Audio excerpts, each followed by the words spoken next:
اعوذ باللہ من الشیطان الرجیم بسم اللہ الرحمن الرحیم۔ میرے تمام سننے والے بہن بھائیوں کو میری طرف سے السلام علیکم۔ میں ہوں حاضر طبیب مختار حسین۔ آج ہم بات کریں گے یرکان کے بارے میں، جس کو ہیپاٹائٹس بی اور سی کہتے ہیں۔ ان کی وجوہات اور علامات کے اوپر ہم گفتگو کریں گے اور آپ کو ایک ایسا نسخہ بتائیں گے جن کے استعمال سے ایک ہفتے سے لے کر ایک ماہ تک اس مرض کا نام و نشان نہیں رہتا۔ یرکان اصفر یعنی زرد یرکان، جس کو آپ ہیپاٹائٹس بی کہتے ہیں، اور اسود یرکان، جس کو آپ کالا یرکان بھی کہیں گے اور ہیپاٹائٹس سی بھی کہتے ہیں۔ یرکان وہ مرض ہے جس میں جلد اور اس کے قرب و جوار میں غیر عفونی یعنی سڑ جانا یا زرد خلت کا سرایت کر جانا، بدن کا رنگ کالا یا زرد ہو جاتا ہے، وافعال الاعضاء، یہ بات تحال یعنی تلی کی کوئی نالی نہیں ہوتی اور نہ ہی اعضائے ہضم سے اس کا کوئی تعلق واسطہ ہے۔ حکماء کی جدید ریسرچ اور تحقیق کے مطابق یرکان اسود کی خرابی تلی کی وجہ سے ہوتی ہے۔ ڈاکٹروں کو اس بات پر تعجب نہیں کرنا چاہیے۔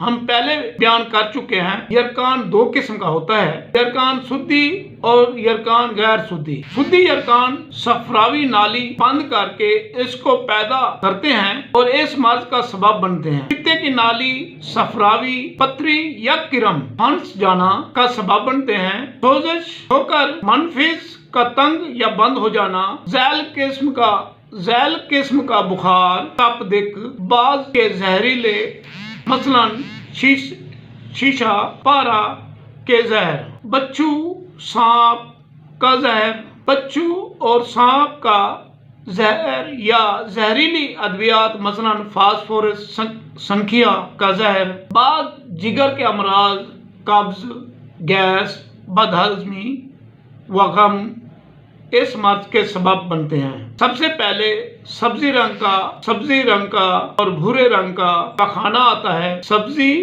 اور بھورے رنگ کا پخانہ آتا ہے، پھر آنکھوں کی رنگت زرد ہونے لگتی ہے، پھر لب مسوڑے اور جلدی رنگت بھوک ختم ہو جاتی ہے، چکنی اور روگنی اغذیاء سے نفرت ہو جاتی ہے اور بار بار ڈکاریں آتی ہیں، بار ڈکاریں آنا شروع ہو جاتی ہیں۔ پخانہ پیلے مٹیالے رنگ کا اور بدبودار خارج ہوتا ہے، جس کا سبب یہ ہوتا ہے تلی سے صفرا انتروں میں نہیں گرتا، طبیعت بے چین رہتی ہے، پشت ہمت کمزور، بد مزاج ہو جاتا ہے۔ اگر مرض پرانا ہو جائے تو ضعف اور ہذیان، فالج جیسی علامات ظاہر ہو کر زندگی کی بازی کا خاتمہ ہو جاتا ہے۔ اگر ہیپاٹائٹس بی اور سی کسی بھائی کو بھی ہو تو ہمارا کورس کریں، انشاءاللہ ہیپاٹائٹس کی تمام رپورٹیں کلیئر ہوں گی۔ اب ہم آپ کو ایک ایسا آسان نسخہ بالکل مفت بتا دیتے ہیں، آپ بنائیں تو آپ اس سے بھی یرکان کا خاتمہ کر سکتے ہیں۔ تو لال اندرین، جس کو کوڑتما بھی کہتے ہیں، ان کو لے لیں اور ان کے اندر 2 مغز نکال لیں۔ مغز نکالنے کے بعد آپ اس کی اندر والی گٹھلی مغز جو ہوتا ہے اس کو اور آلو بخارا کے پانی میں خوب کھرل کریں۔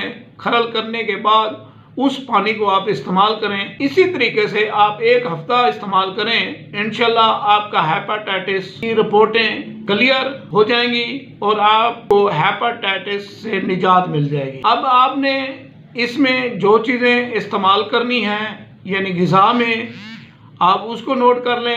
بکری کا شوربہ، ہلکی زد ہضم غذا استعمال کریں، ڈبہ روٹی، انڈے کی سفید نخود، سابودانہ اور سبز پالک، کدو، ٹنڈے وغیرہ آپ استعمال کر سکتے ہیں۔ جن چیزوں سے آپ نے پرہیز کرنا ہے، مرغن غذا سے پرہیز کریں، شفل اشیاء مثلاً آلو، گوبھی، ماش، چنے کی دال سے پرہیز کریں۔